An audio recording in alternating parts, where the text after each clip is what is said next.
moonshine is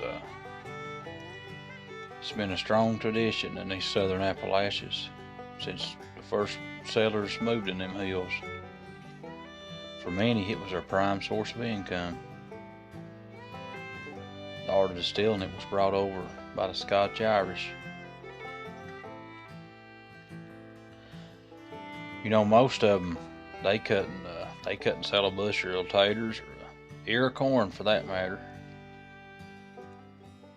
But they could turn that corn into a jug of whiskey, and they could sell that whiskey.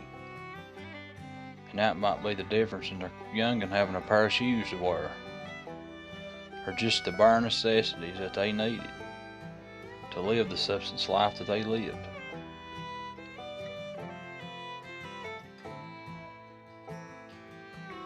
And they would protect their steel at all cost. They'd have warnings. And they'd be signs to not go around it. You know, that was their livelihood. And you know, the big chiefs and the government there, they was bound to come cracking down on them. So they would fight, because that was money to them. That was living. So they didn't want to be criminals, but that's the only choice they had, was to, you know, they could. They said in the mid 1800s, a bushel of corn, you could get just as much money out of a gallon of liquor. So at an economical standpoint, it was cheaper to make liquor. It was more profitable. And I guess the risk versus reward to them was necessary. It was just a matter of life. And a lot of them died fighting for it, and a lot of them died fighting against it. But like this old tree here, moonshine, I believe will stand the test of time. It'll see seasons come and go when the rest of us just went on, but I think moonshine will remain an important part of Appalachian history.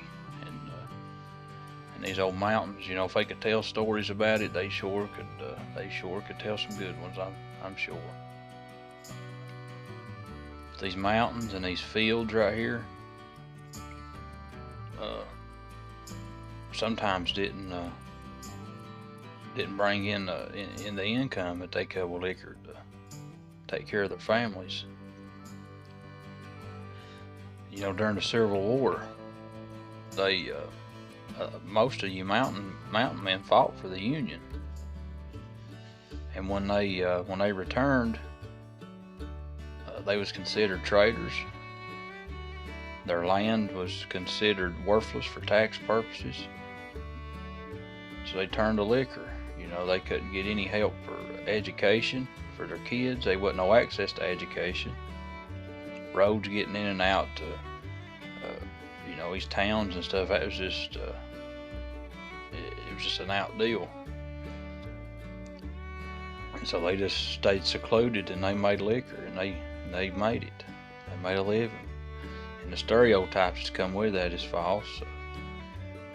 They just didn't have no choice. They done what they had to do to make it. And I'm sure a lot of them was ashamed and was made to feel ashamed. But I'm sure if me and you was faced with the same situations, we would do the same thing.